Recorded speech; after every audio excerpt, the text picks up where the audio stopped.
এই যে রিকশাওয়ালা ভাই, দ্রব্যমূল্যের দাম যে হারে বৃদ্ধি পাচ্ছে, আপনি কি ঠিকঠাক ভাবে 3 বেলা খেতে পারছেন? খাইতে পারি না মানে? রিক্সা চালায় আইফোন কিনা লাইছি, ডেইলি আমার ইনকাম 1500 থেকে 2000 টাকা। আমি তো গরু আর মুরগি ছাড়া ভাতই খাই না। আর জিনিসপত্রের দাম বাড়লে কি ইনকামও তো বাড়ছে। কিভাবে? কিভাবে আবার কি, আগে রাস্তার এই মাথার থেকে ওই মাথায় গেলে 20 টাকা লইতাম, এখন লই 40 টাকা। ইনকামও বাড়ছে, জিনিসপত্রের দামও বাড়ছে। আগে তো পান্তা ভাত জুটতো না, এখন তো গরু ছাড়া ভাতই খাই না। ওই বেটা, তুই কি নেশা করছস? নেশা করে এইসব কথা কইতাছস? আমি 20,000 টাকা চাকরি কইরা না পারি খাইতে, না পারি ঘর ভাড়া দিতে, জিনিসপত্রের খালি দাম আর দাম। হালার ঘরে হালা, তুমি চাকরি করতে যে কাম করো 7 ঘন্টা, তোমার কি বেতন দিব 2 লাখ? যোগ্যতা নাই, আবার দোষ দাও সরকারের। তার মানে কি আপনি বলতে চাচ্ছেন সবাই জব বাদ দিয়ে রিকশা চালাবে? অবশ্যই। আমি কি কইলাম? আমি তো গরু ছাড়া ভাতই খাই না। আমি সারাদিনে কাম করি 12 ঘন্টা। তা আমি গরু না খাইলে কি ওই গরু খাইবো? ওই বেটা, তুই তো অশিক্ষিত, তুই চাইলে রিক্সা চালাইতে পারবি। আমার ছোট ভাই অনার্স পাস কইরা রাস্তায় রাস্তায় ঘুরে চাকরি পায় না, ওই চাইলে কি তোর মতো রিক্সা চালাইতে পারবো? হালার ঘরে হালা, মাস্টার্স সার্টিফিকেট বাসায় ঝুলাই থুইছি, পুরা সে বাসা বানাইছে। তুই এসেছিস বেটা অনার্স লয়ে। আর শিক্ষিত হইছি কি হইছে? রিক্সা চালাইলে কি খারাপ? আর শিক্ষিত হইছি দেখে কি আমি রিক্সা চালাইতে পারবো না? বাবু মাইনছে কি কইবো? ওই বেটা, তোরে কি মাইনছে বাদ দিয়া যায়? আর হালার ঘরে হালারা, তোরা 2 দিন পর পর নাটক করো, সার্টিফিকেট পুরা এলাস।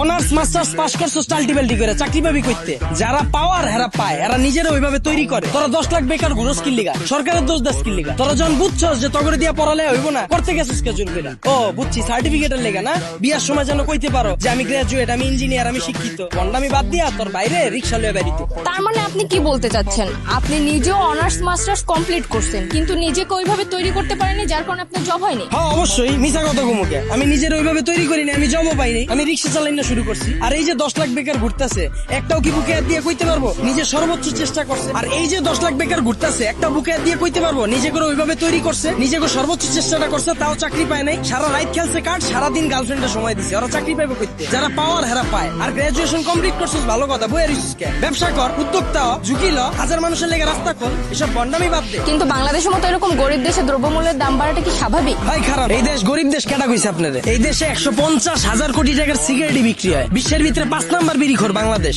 এই দেশে মানুষ 20 কোটি, স্মার্টফোন চালায় 23 কোটি, বাইক চলে 30 লাখ, প্রাইভেট কার চলে 50 লাখ। এই দেশ আবার গরিব হয় কেমনে? ওই বেটা, যারা গরিব ওরা গরিবই আছে, আর যারা বড় লোক ওরা বড় লোকই হইতাছে। এমনি দেশ চললে সবাই তো না খেয়ে মরবো। হালার ঘরে হালা, 1974 সালের পর থেকে এখন পর্যন্ত কেউ না খায় মরছে? তুই তো নিজের বুকে হাত দিয়ে কইতে পারবি এখন পর্যন্ত কোনো এক বেলা না খায় রইছস? হালার ঘরে হালা 3 বেলা তো ভাত খাসি, লগে আবার বিকালের নাস্তাও মারা। আর যে কস জিনিসপত্রের খালি দাম বাড়তাছে, খামু কেমনে? জিনিসপত্রের দাম বাড়লে খাস কে, কিনস কে?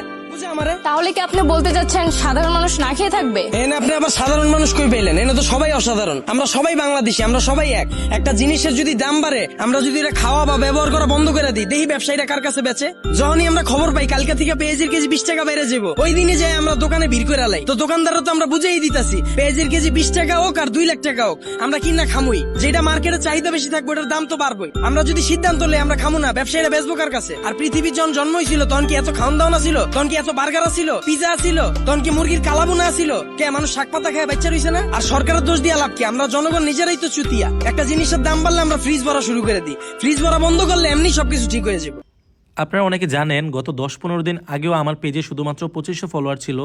সো আমি কিভাবে শুধুমাত্র নাটক আপলোড দিয়ে এই 10-15 দিনে প্রায় 60,000 ফলোয়ার করে ফেললাম, এই বিষয়টাই আমি আপনাদের শেখাবো। আপনি নাটক আপলোড দিয়েও কিভাবে ইনকাম করতে পারবেন এবং খুব কম সময়ে আপনার পেজে ফলোয়ার নিতে পারবেন। আমি আপনাদের ভিডিও কলে আলাদাভাবে শেখাবো আপনি কিভাবে নাটকের ভিডিও এডিট করবেন, আপনি কিভাবে নাটকের কালারটা এডিট করবেন যেন সবার কাছে অনেক আকর্ষণীয় হয় দেখতে, আপনি কিভাবে আপনার ভিডিওতে লোগো অ্যাড করবেন, অথবা আপনি কিভাবে আপনার ভিডিওর মিউজিক এডিট করবেন যেন আপনার ভিডিওতে কপিরাইট না আসে।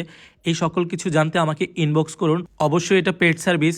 আমি যখন আপনাদেরকে সময় দেব, আপনাদেরও উচিত আমার সেই সময়ের মূল্য দেয়া। ধন্যবাদ।